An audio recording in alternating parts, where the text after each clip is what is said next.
You would be surprised how much history is hidden in private museums. They don't allow these things in the big places. It's just like in Egypt, because the Arabs are not Egyptian. Don't make any mistake about that. It's just like we're in this room here. This is America. It would be hard to find a Native American in this room. The world has changed dramatically. There have been half a dozen invasions of Egypt, the Persians, the Greeks, the Syrians, the Persians, the Greeks, the Romans, the Arabs. That is not Egypt. Egypt is no longer Egyptian. They have not a damn thing to do with the building of the pyramids.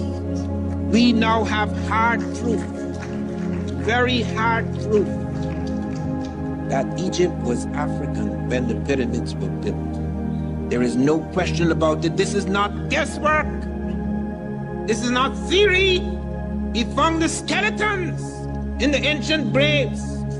We found sculptures, which you'll never see when you go to Egypt. They don't put those things on display.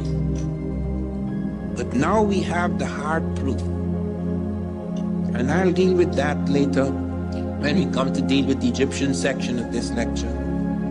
But I appeared before the Congressional Committee and I presented 12 witnesses, all European. Because they're going to say I'm Afrocentric if I show them this African said this. No, no, no. I'm going to take the very people that you think you will listen to.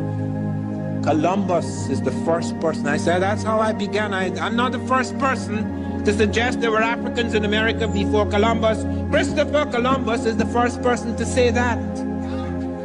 He actually says in the Journal of the Second Voyage that when he was in Haiti, Native Americans came to them and told them that black-skinned people had come from the south and southeast trading in gold-tipped metal spears. Columbus may or may not have believed, but he actually collected samples of these spears. They were sent back to Spain. They were meticulously, microscopically examined in Spain. And they were found to be identical, not just similar, identical with spears being forged in African Guinea. Of 32 parts, 80 were of gold, 6 of silver, and 8 of copper.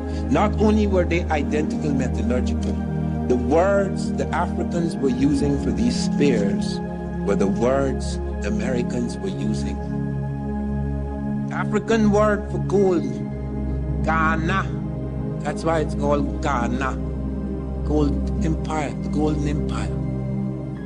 Presenting material which when checked out, when the metallurgists checked it out in Europe, they found the spears were identical in the ratio of gold, silver, and copper alloys. How could you have linguistic and metallurgical identities like that? It is utterly impossible.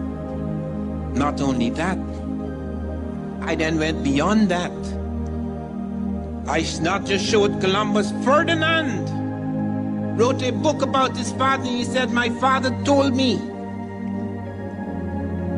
that he saw Negroes north of Honduras. Columbus knew what a so-called Negro looks like. He was in Africa. That's how my book began. Columbus sitting at a table in Africa, arguing with the Portuguese. Ferdinand said, my father told me he saw Negroes north of Honduras. He not only heard of them in Haiti, he actually saw them north of Honduras. Vasco Nunez de Balboa, on September the 25th in the year 1513, I've got it down to the day. He's coming down the slopes of Guaracu and Darien, which we now call Panama. And he and his men saw 2 tall black men among the Native Americans. They are startled. They haven't brought no black people there. Several of them commented it. Peter Martyr said they must have been shipwrecked.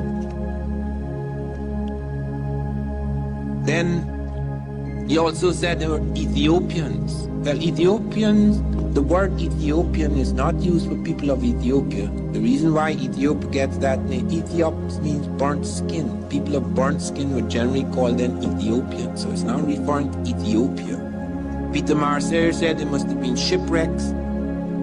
Lopez de Gomara said these blacks Balboa saw in the Indies were identical with the blacks we saw in Guinea. Rodrigo de Colmenares saw blacks